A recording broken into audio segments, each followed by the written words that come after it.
Good afternoon. My name is Tony Cooch, and I'm the Vice President of XP Software and responsible for North America operations and client services. Welcome to our webinar today. We thank you for your time and hope that you find today's presentation informative and valuable for your modeling efforts. Today I'll spend some time talking about reviewing XPSWM and XPSTORM models. This webinar will address issues such as the reasonableness of the model and how well the model reflects the physical system. And I'm also going to include some discussion about the typical modeling errors I see through my role as the Technical Support Manager for XP Software. The image you see on this slide shows a calibrated wet weather sanitary sewer model. In most cases where you would want the model to represent an existing system, the goal is to have a good flow match. However, I hope that through this webinar that I'll be able to expand your ideas and that criteria to include the topics of this webinar, which is, that the model needs to do much more than just match flows. The agenda for this webinar is that we're going to take about an hour. It's going to be about an hour in duration, including time for some questions. I'll discuss the following four related topics for model review: methodology, what to review, the software tools, and common modeling errors. I include the last topic as my experience reviewing models is that I find a lot of similar problems far too often. I'll describe and locate for you tools within XPSWM and XPSTORM that are frequently used in model review. And using some typical models, I'll demonstrate those. And I'll allow some time at the end of the webinar for question and answer that you can use through the chat service of the GoToWebinar meeting software. Before we begin, I think it's prudent that I explain what do I mean by a model review. Basically, there are two types of review that are addressed by the webinar.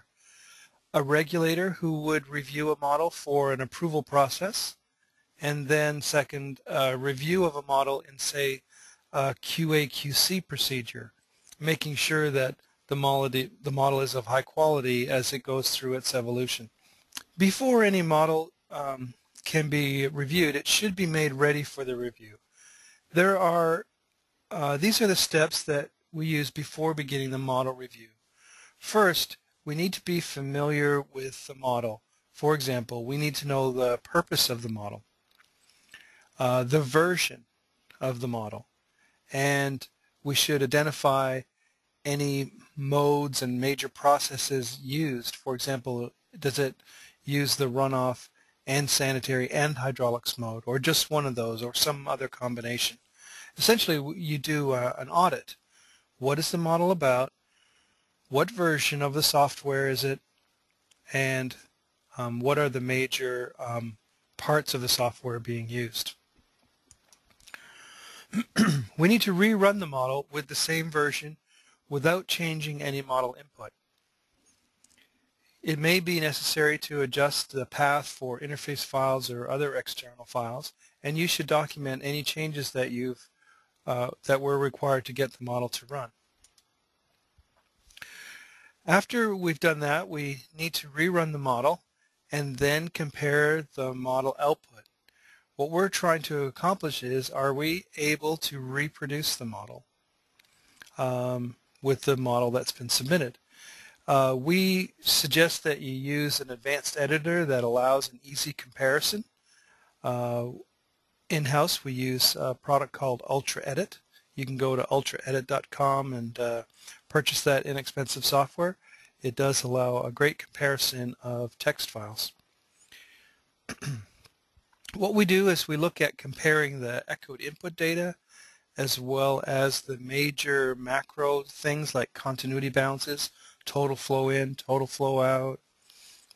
We spot check, compare some catchment link and node results to make sure that we have duplicated the model results. It's possible that you have to troubleshoot some differences before you proceed. Perhaps there was a version issue.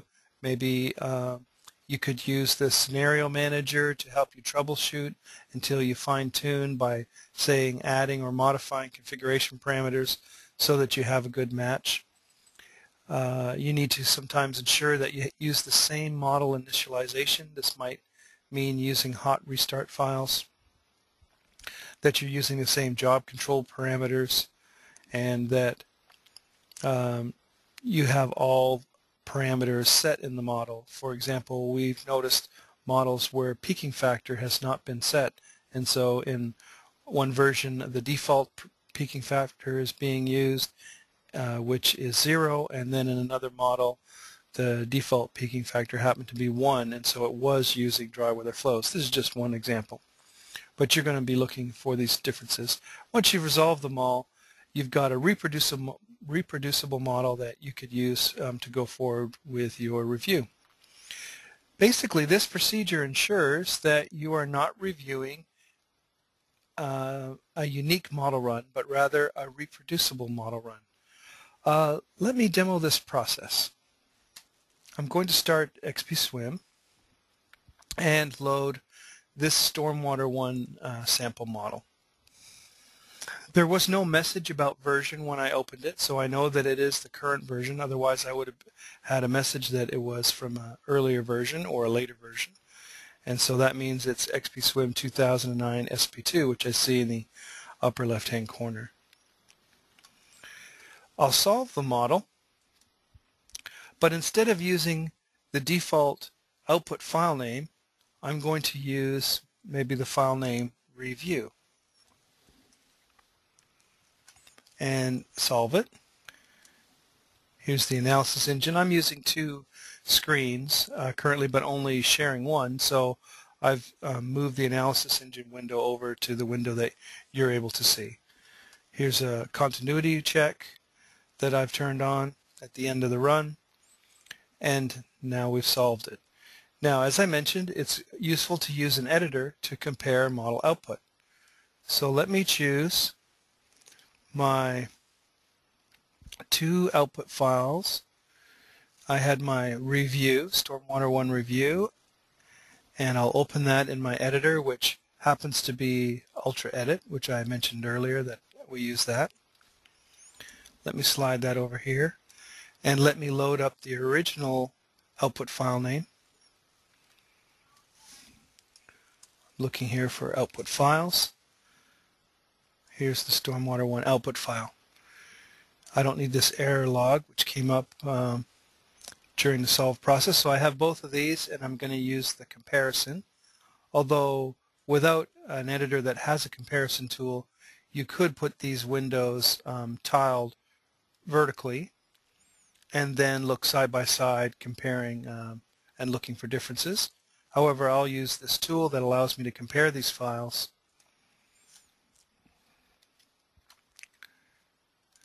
I'll bring that over to the shared screen, and this green arrow allows me to look for differences in the file, and you'll notice the only differences is the name of the output file and the time that it was run.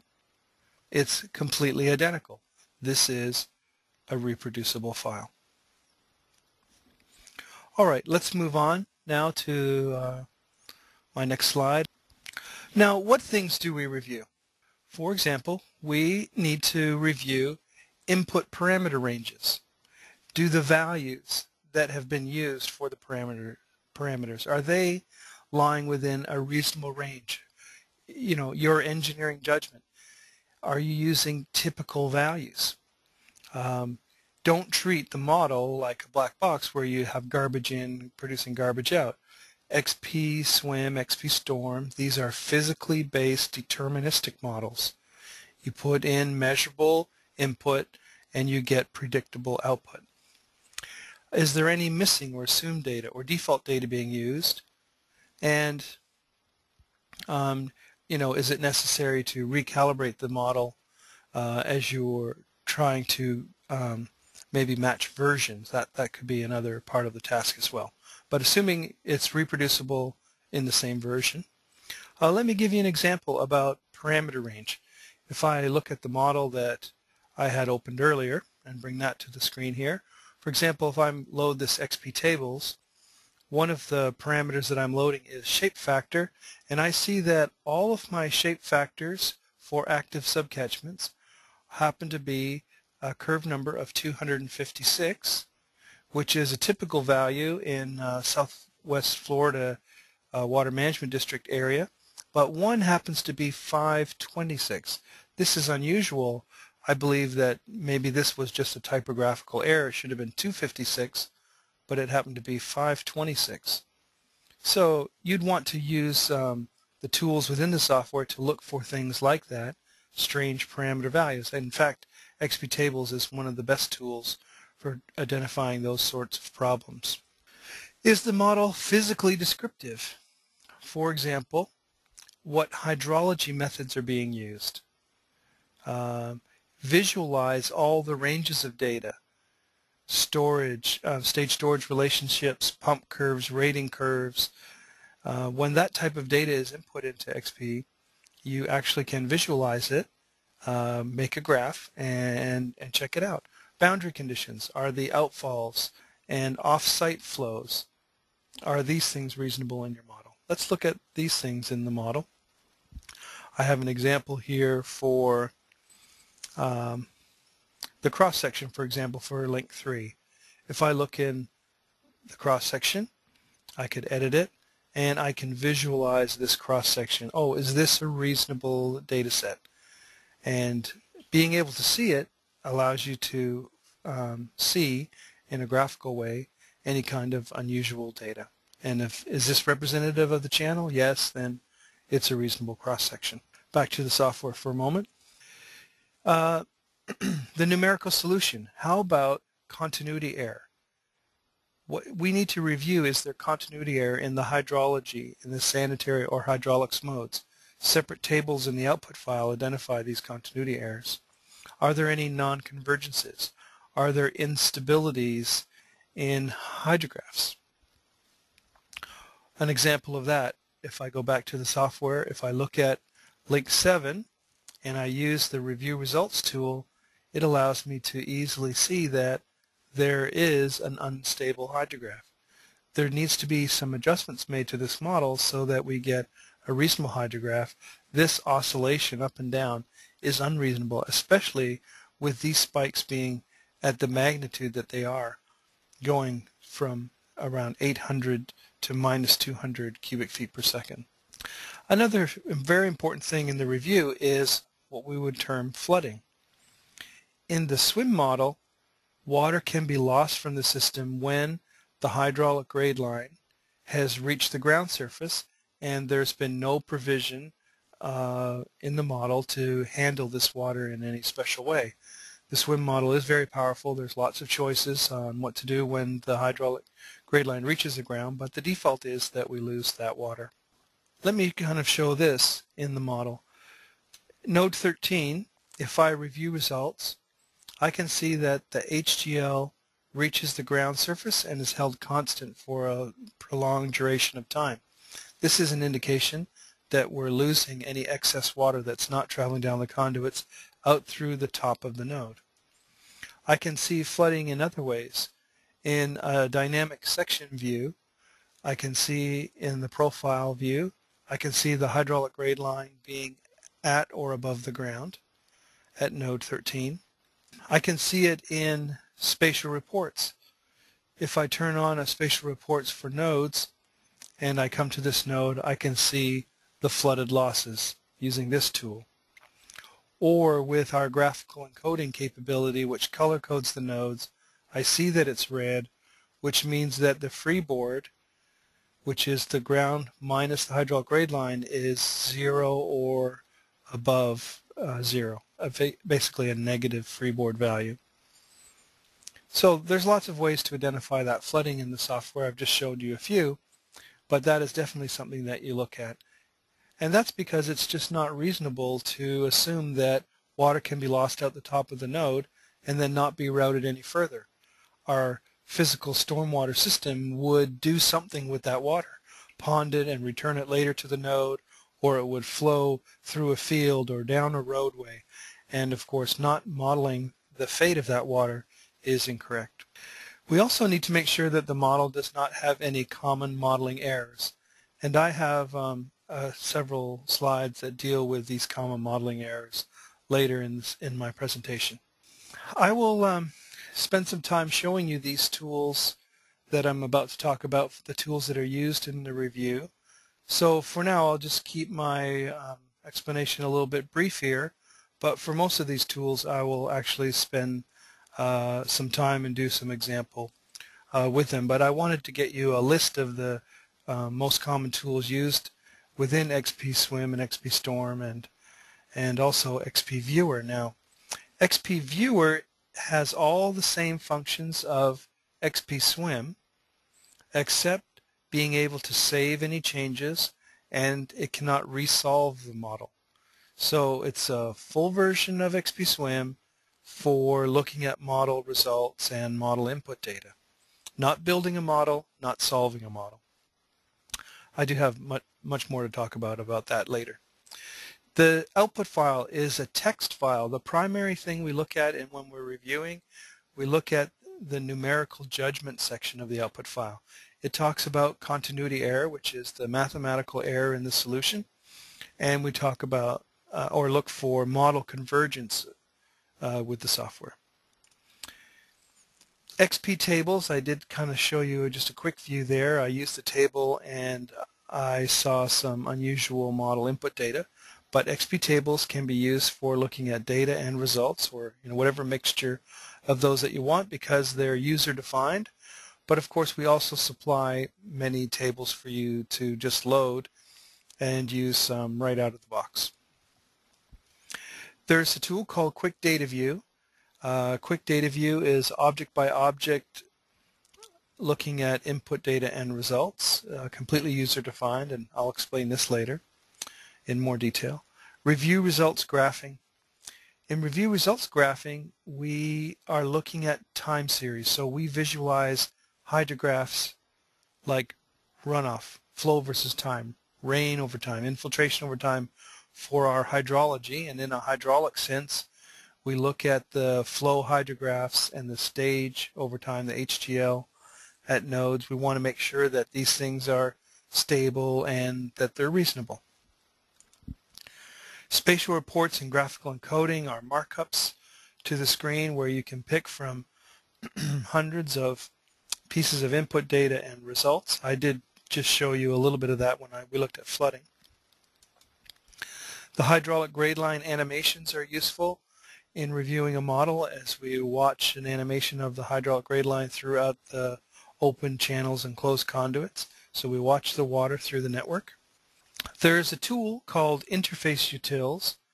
This utility allows the graphing and export to CSV of all of the binary file types in XPSWM or STORM. This tool, for example, could take an interface file and graph it or convert it to CSV, could take the hydraulic results file. And I've set aside some time in this presentation or this webinar to show you how that tool works. And our scenario manager. I like using the scenario manager in a review, especially when I want to find out the importance of an item. Is this sensitive or not? I make a change in the parameter. I run the model using the scenario, and I can do a comparison to see its importance. Now, this viewer, I guess I've sort of also have another name for it, XPViewer, aka XP Reviewer, since I really believe it has a strong role in the review process. Now, XPViewer is offered at no charge. It can be downloaded from our website. It works with XPSWM and XPSTORM models that have been encrypted. So the ability to encrypt a model is an add-on to an XPSWM or XPSTORM license. So it's fairly low cost. What it does is you have that ability, then you can encrypt models, which basically allows you to share your model with other stakeholders. And for the other stakeholders, there's no monetary fee for the viewer, but there is a small fee for the encryption. Encryption is also available for a fee from XP Software. So XP Software could encrypt your models, and then there could be seen in the viewer, or you could upgrade a license if you have a license of XP to include viewer encryption and do your own encryption. It's basically access from your Tools menu, Encrypt File for Viewer. If this is grayed out, you don't have that capability with your license, but you could get that upgrade. And if it is available, then once you encrypt it for the viewer, this file that we have is then available for viewing. Let me show that. I'll do that with the model that I have open. I'll go to the Tools menu. I'll choose Encrypt File for Viewer. And it says, oh, you're going to save this file. Okay, I'll say yes, I'll save it. File encoded successfully for XPViewer. Let me now start XPViewer. I've started XPViewer, and now I'll be able to load the file that I've just encrypted, which is Stormwater1. I'll open this up. It's loaded in the viewer. Now you'll notice the things that are grayed out or disabled in XPViewer is solving and saving any changes. However, all the other tools are there. For example, showing a dynamic view of the hydraulic grade line. I can run this. I could print. The analogy is it's like Adobe Acrobat, Adobe Acrobat Reader. Adobe Acrobat to produce the document, XPSWM to produce the model, and then Acrobat Reader to allow visualization and printing, and then XPViewer to allow visualization and printing. All right, let's move on as I want to talk about the other tools that are available. Of course, they're common to what's in XPViewer. Now, in your review process, we definitely look at the output file.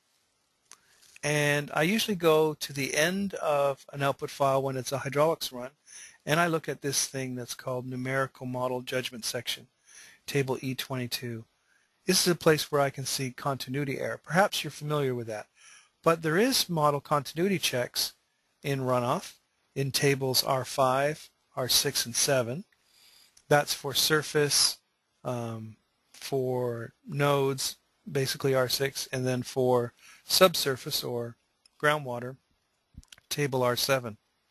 I also use the output file to check for the use of configuration parameters. At the top of the output file, you get a listing of configuration parameters, those that are hardwired with a version of the software and those that have been invoked by the user. When we check hydraulic continuity and runoff continuity, our goal is that it's plus minus 2% overall, and for any individual node it would be plus minus 10% for any individual node.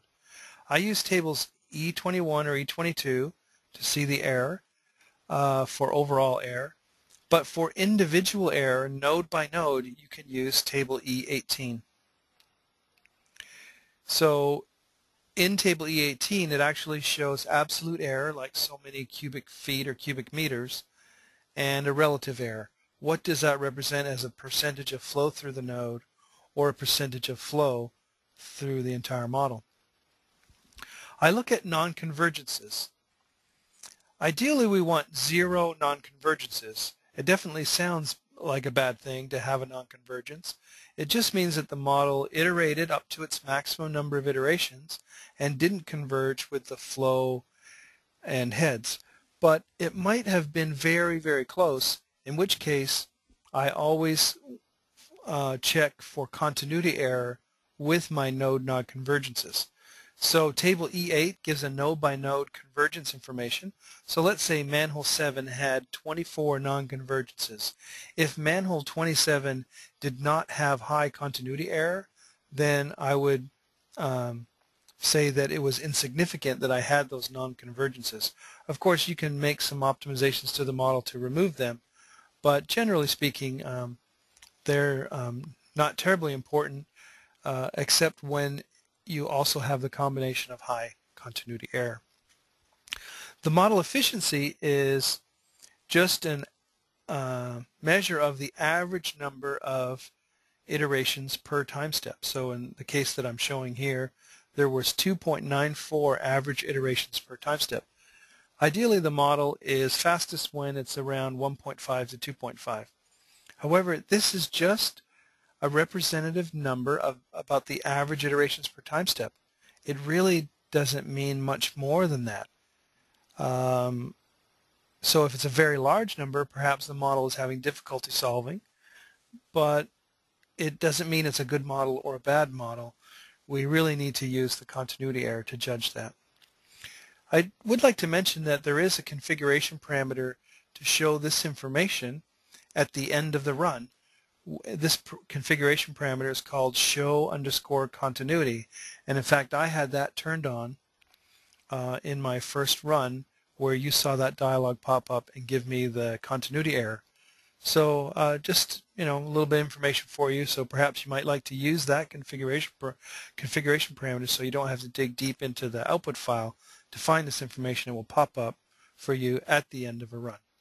Now another or perhaps one of the biggest tools that I use, especially when looking at problems maybe with input data, I use XP tables. XP tables is a tool that you invoke from the tool strip in the software or from the results menu. It allows you to sort data, filter data, even create custom variables. Now we provide users with some predefined tables. We call it basic tables.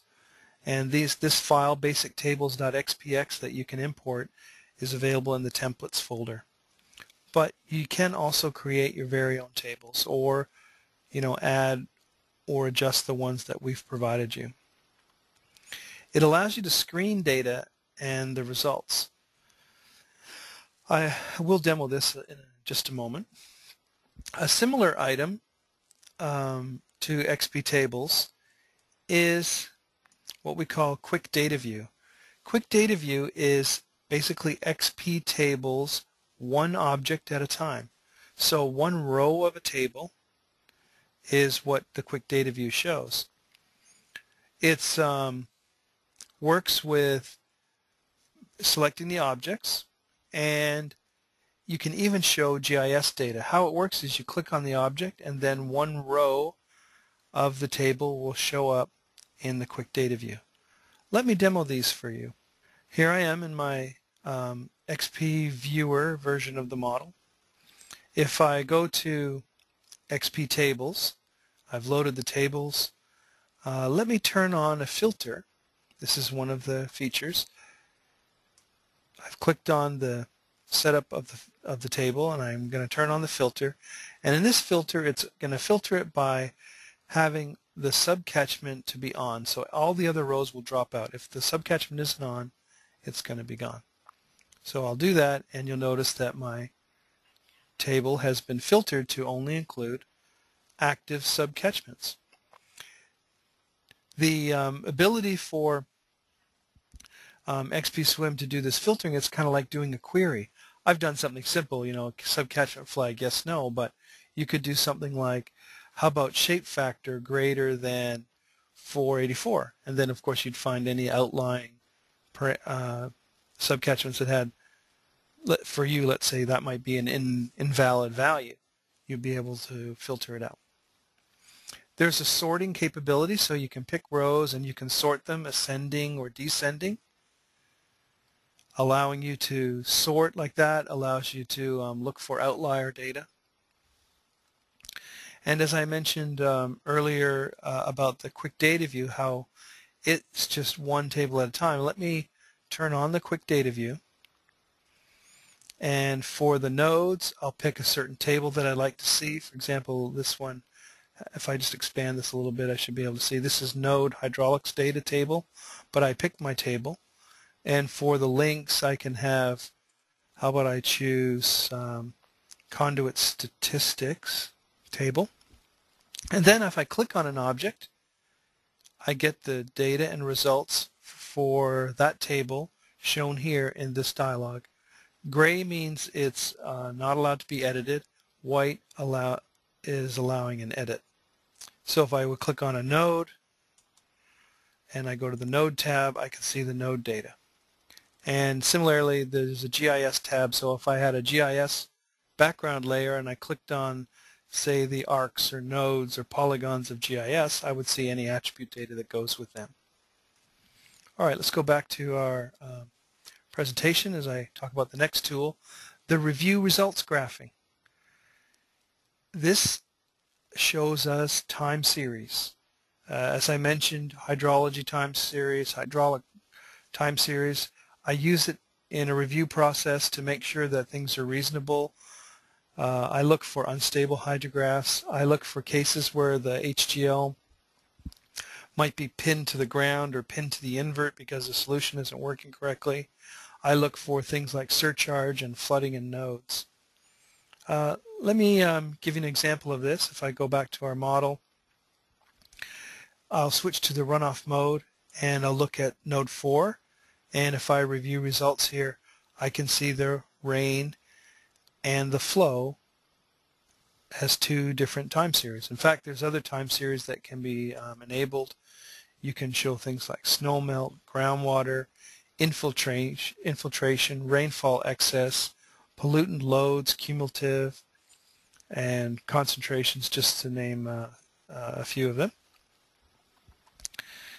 If I switch to the hydraulics mode and we look at node 13, we've done this before, but review results, I'm using it so that I can see where's the hydraulic grade line over time in relation to the invert and the surface, and of course being pinned to the surface, I know that I'm flooding here and losing water. Link 7, I use it and I can identify that in fact the hydrograph is unstable, in fact so unstable that this really does require some adjustments made to the model so that we get a better hydrograph here. So that'd be something else that you would be able to point out in the review process by using this tool. The spatial reports and graphical encoding, these are two markups to the plan view. They both pull from hundreds of pieces of input data and results that you can display. The graphical encoding can color code and change the size of the object and the label size for links and nodes based on the items that you choose. And so currently I'm showing color coding of the node based on the freeboard. And the spatial reports are boxes or brackets or drop shadows that have a leader line tied to the object, allowing you to show the different items that you'd like to see. I like using the spatial reports when I'm reviewing objects. Especially I like using the combination of these two types of capacity measurements for conduits. I'm showing D over D. This is the maximum depth in the simulation over the diameter or height of the conduit. And then Q max over Q design. This is the peak flow at any time during the simulation divided by the max flow or design flow computed by using Manning's equation for the conduit. So it's capacity. So for example, if I look at link 3, I see that the depth over the diameter is more than 1. So this conduit is surcharged. But yet the max flow over the design flow is only 7%. So it takes 7% of its design flow, but yet it's more than full. When this happens, it means downstream you have a situation where this is going to be reversed. You've got a tailwater condition. So this conduit is flowing full not because it's undersized, but downstream there's a high tailwater condition. So of course if we go even just to the very next conduit, its max flow over design flow is 30, so it's taking 30 times more flow than it's designed for, and it's also surcharged at 2.62. So this conduit here, for example, is causing a tailwater condition which makes high water depths in link 3. And so using those things in combination allows you to decide why is there high water or flooding happening in the model. Now I'd like to switch to talking about some common modeling errors now. I'll start with a pretty common hydrology error, which is about continuous simulation. So if you're going to do continuous simulations, you need to use methods in the software that are designed for continuous simulation. In XPSWM, you can use one of over 15 different hydrology methods, but they're not all suitable for continuous simulation. For example, SCS or Santa Barbara Urban Hydrograph, Rational Method, even infiltration methods like Horton infiltration really aren't suited to continuous modeling. These methods are not physically based, and you should use continuous methods within the software when you're doing continuous simulations. Another is that about catchment slopes. Now the dialog for catchment slopes allows you to enter the slope, but we are asking for the slope to be feet per feet or meters per meter, basically dimensionless, unitless. It's not a percent slope, but we see often users have entered a percent slope. They'll enter, for example, 3 in there, meaning 3% for them, but that really means 3-to-1 slopes. We see models that have significant flood losses that aren't routed any further in the network. The default, as I mentioned, is that water is lost out the top of the node and not routed any further. That's not very often a good way to leave the model, since this water usually makes it to the final outfall by an overland pathway. Another common modeling error is really the acceptance or ignorance about models with high continuity error. The continuity error is not checked or misunderstood, or high levels of error are just accepted and moved on. I mentioned plus minus 2% is definitely the goal. Perhaps plus minus 5% is satisfactory. And then beyond 10%, I would say the model really is unusable. 10% numerical error, that kind of error is getting up to the kind of error that is in the whole uncertainty of the model. So you definitely don't want that just from the numerical solution. Models are sometimes not run long enough for the recession limb to come down to, say, normal water conditions. This can cause misinterpretation about model results. Improper model initialization. I've got a little bit more detail about some of these items, which I'll talk about later. Inadequate physical description for the hydraulic model, basically using it beyond what the input data describes. No minor losses or inlet edge design for culverts. I've got a little bit more detail about that. But essentially, if you're talking about culverts, you need to take special care by having entrance-exit losses for them, and also an inlet edge design for inlet control. There's not enough computational points for an accurate water surface profile to be generated.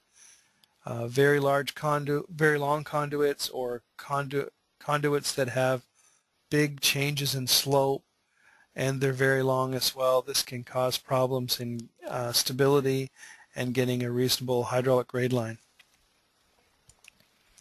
And there's also a pretty common modeling error that peak flows are conserved. That's not the case for the SWIM model. The SWIM model uses the full Saint-Venant dynamic wave equations, which route hydrographs. So we conserve mass. We don't conserve peaks. We route them. Volumes are like conduit volume, node volume. These things can attenuate the flow.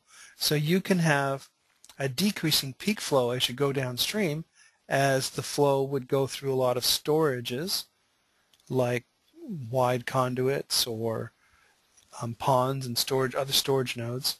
These things will attenuate the flow. So you can't just sum up peak flows. You need to look at volumes for your continuity checks.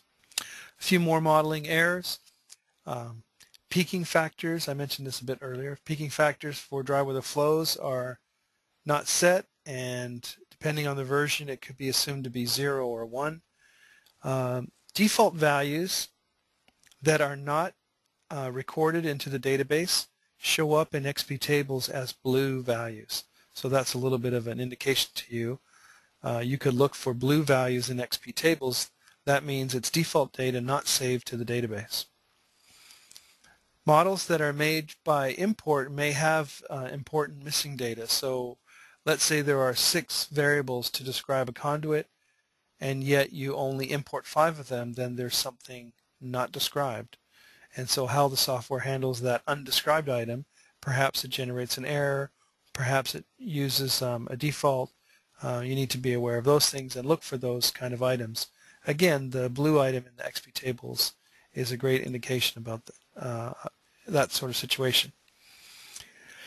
A couple more typical modeling errors. One is about rating curves.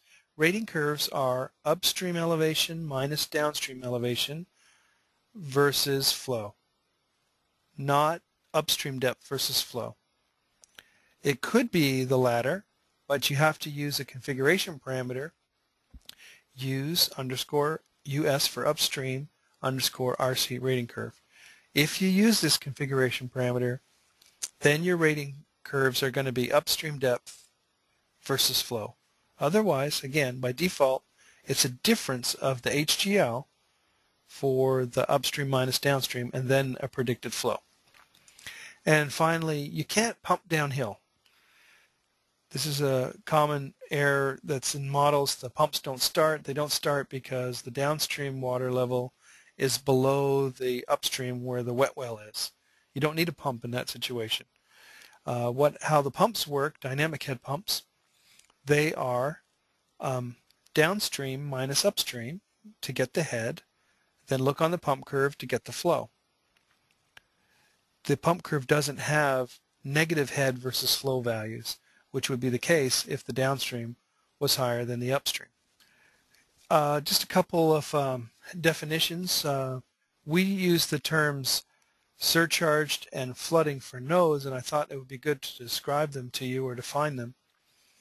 Let's take this junction J that has these 3 conduits connected to it. As the water level would rise in the node, clearly these conduits down below would become surcharged, but the node surcharge starts when the water level reaches the highest crown or obvert of any connected conduit.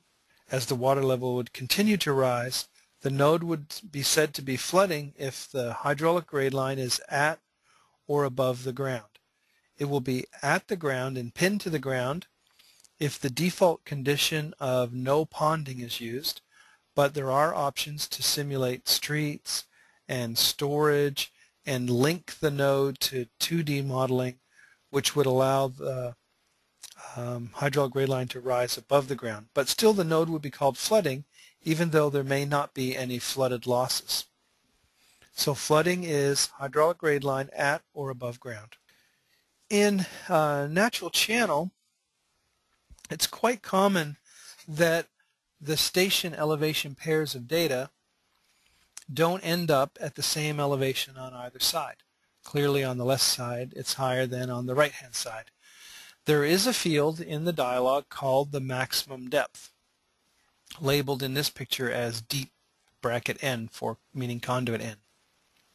If the maximum depth is 0, then the software will insert a vertical wall so that the entire set of data can be used to define the cross-sectional area of the channel. So max depth equals 0, there could be a vertical wall that makes the entire cross-section usable. A max depth of less than the total maximum depth would allow only that much data to be used. So for example, if we choose, let's say, the depth that's represented by this top of bank elevation, then clearly this is the entire cross-section used in the model, and the stuff beyond that elevation is ignored, and there would be no vertical wall. So depth equals 0 is kind of a magic condition, meaning use all the data, and a vertical wall is inserted if necessary. Max depth equals x, then only from the lowest point up x would be used to define the cross-section in the simulation. That's one example of inadequate physical description in that open channel geometry. However, there's even more to it than that. The open channel geometry is really defined by the spill crest of the node upstream and downstream. So if the channel has, let's say, a total depth of 10, but in this case I see invert 172 and spill crest 185, if the channel that had a top of bank defined at 10 was set at this invert, then it would end at 182, and yet the spill crest elevation goes to 185. So that's an inadequate physical description as well, when the water elevation in this node would, let's say, get to more than 182, because the channel is not defined beyond that point. It would create what we call a pressurized open channel. You can see if this is occurring in your model by looking at table E10. There's an asterisk placed at the last column of each row if this ever happened in the simulation. A configuration parameter called vert walls allows vertical walls to go from the top of channel based on its geometry and extend all the way to the spill crest, which would remove that pressurized case. However, as you can imagine, vertical walls is not a good physical description for what's happening in the real world. In the real world, you just need more cross-section. You need to extend it out and get the true geometry. Curves. There's lots of curves in the software. Pump curves, rating curves, stage storage curves, to name a few. In this case, for node fairway 2, I've got a storage described, and you'll see from the stepwise linear relationship it goes from 0 to 9 feet of depth, and then there's nothing beyond 9. But yet the node goes from 172 to 185, which is 13 feet of depth. So the last 4 feet is not described. That's another example of inadequate physical description.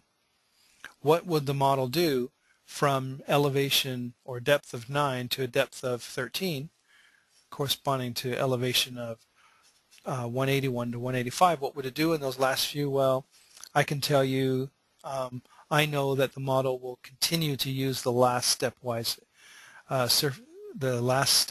surface area, so it would just continue on at 1.1. However, this isn't perhaps known by all users, and every case is different. You just need to make sure that your models describe the full range of operation. Inlet control for culverts. What happens in the SWIM model is that it uses the momentum equation for culverts. The momentum equation is kind of a form of the energy equation, but they're not completely equivalent. And in the SWIM model, it doesn't do a good prediction of the upstream headwater elevation when a culvert has inlet control.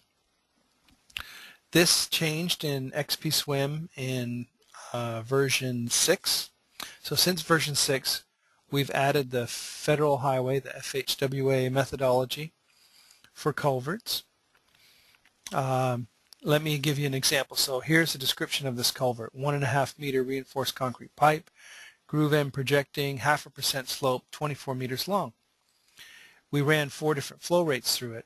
The green line is what SWIM produces in its default case.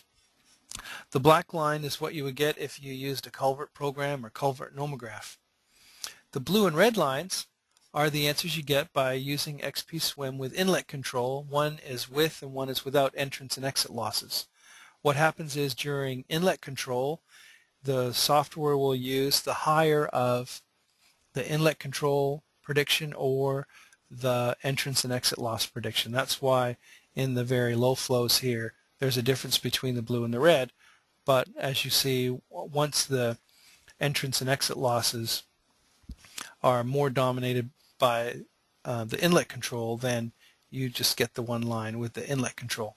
And this inlet control choice inside of XPSWM follows the Federal Highway prediction for the upstream headwater elevation on a culvert. If you're using XPSWM or other swim-based program that doesn't have this ability, then you're clearly going to underpredict the headwater elevation during inlet control. The for the water surface profile, I mentioned these equations. Momentum is solved in a link, continuity equation is solved in the node. It's at the node where we get a prediction for the HGL. If you have very long conduits, you may not be providing enough points to get a good water surface profile where there's lots of transition. Not just a transition of, say, flow width, but a transition of bed slope. So when you have a big change in bed slope, as you see between these two conduits, well, perhaps that's not large, but that's a fairly significant change in bed slope. We encourage you to add additional nodes. This node here, for example, this one called angle point 1, this was actually inserted into the model to make it have a better water surface profile through this region by doing a right mouse click on the link and choosing split conduit and then offsetting it 30 feet. So when you have big changes in slope and the model is showing an instability in this area, you need extra nodes so that you get a good water surface profile. Now, perhaps just before I jump to some question and answers, I would like you to see just a few more tools and a few more things. So let me switch to the software. Let me close this model. I will look at one of my recent files here. I'll load this river file. This river model, these sets of links and nodes just represent a natural river section with lots of cross sections. I have, let's see, I've run this model. One of the things I guess I'd like you to see is if I choose, say, a review results for several conduits as we go downstream, I review results and I can look at the max flows. These graphs all look about the same height. This is because the scale is automatic. But if you look down at the details, the upstream link is at 90 cubic meters per second, then about 75, then 60 something, then 40 something. So clearly you can see an attenuation in the peak flow. We actually received this model through technical support where the user was concerned that water was being lost in the model because as they went downstream, the flow was being attenuated. If you use the output file, and if I look at river output file here and I go to table E15, E15 is a table that shows just the most important information for each conduit and each node. For a conduit it shows max flow, total flow, max velocity, and maximum volume that was in the conduit at any one time. And then for junctions it shows invert and max elevation. I want to concentrate on the total flows. You can notice in the model as you go downstream, the larger the link number, the further downstream it is. So you can see that it's fairly constant. It's about 154,000 cubic meters. There's no water lost. In fact, there's a slight gain in the water, which is actually reported in the end as having a little bit of negative continuity error. We gain a minus 2,000 cubic meters throughout the entire simulation of the river. So no water is lost, but it is true that the peak flows are attenuating. Why are they attenuating, or how else can we see this? Well, they're attenuating because the conduits have a lot of storage. They're very wide. This goes from 0 to 600 meters wide. And of course they have their lengths. There's lots of volume here. In this conduit that I've just shown, 8, you'll notice that there's actually some storage out here, out in the floodplain. Let's look at the simulation in dynamic section views. You can see that the water does get to an elevation where it is using that storage, and this is where we have a big drop in peak flows.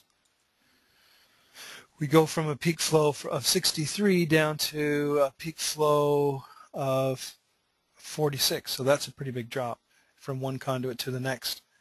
Let me show you using the scenario manager. Create a new scenario, and in this new scenario I'm going to use for this conduit a new cross-section where it's filled in. How did I do that? Well, I just filled it in. I just edited the cross-section so it doesn't have that ditch off to the side. It looks like some sort of a ditch. So if I run the model now, I'd be able to do a comparison with the case where it's filled and not filled. Let me just bring the analysis engine over to this window that I'm sharing with you. It'll take just a second to solve here, or a minute or two. And you're going to be able to see now through the scenario manager and using the different tools that there's going to be a lot less attenuation because I've removed some of that storage.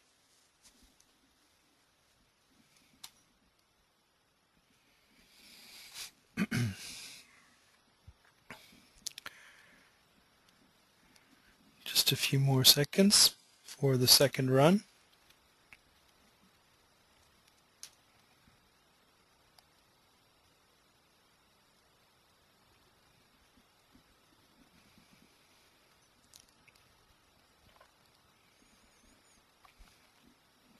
All right. Now that we've got our 2 runs, if I look, let's look downstream, for example. If I look at the link just downstream and review results, I can see that the base scenario, which had the storage in it, the flow was 46.5, and now the scenario which had that storage filled, it was 52. So clearly that was the only thing I changed, was removing that storage that was in the floodplain. I am not reducing the peak flow as much. Another way to visualize that, and this is the final thing I'll show you and then I'll give you time for questions, is under the Tools, Launch Application, we have Interface Utils. This Interface Utils is a utility that can read all the hydrology and hydraulics binary time series of XP. So if I look at the hydraulics results file, and then I'll choose the river one. Let me go to the folder that I've been using, XPSWM 2009, model review. Here's my river time series. I can just, with the control key, just pick a few conduits as we go downstream, link flow, and I can graph it. Let me just kind of zoom in for you. You can see as we go downstream, the hydrograph is lagged. You know, the peak is moving later and later as you go downstream. This is a river of about 2 miles in length, so it does take time to get to the end. And you can see that the peak is coming down, it's being attenuated, and also the hydrograph is getting flattened out. And this is a physical, true physical representation of a sharp peaked hydrograph that's going through a lot of storage and routing changes. Well, I thank you for your time today. I'll stay online a little bit longer for any questions that you might have. And again, encourage you to come to our website, our XP Live section, look at any other recorded webinars, as well as get scheduled so that you can see any upcoming ones that may be of interest to you. The next one I'll be presenting is about continuous simulation. I look forward to seeing you there. Thanks. Hope you have a great day, and good luck modeling.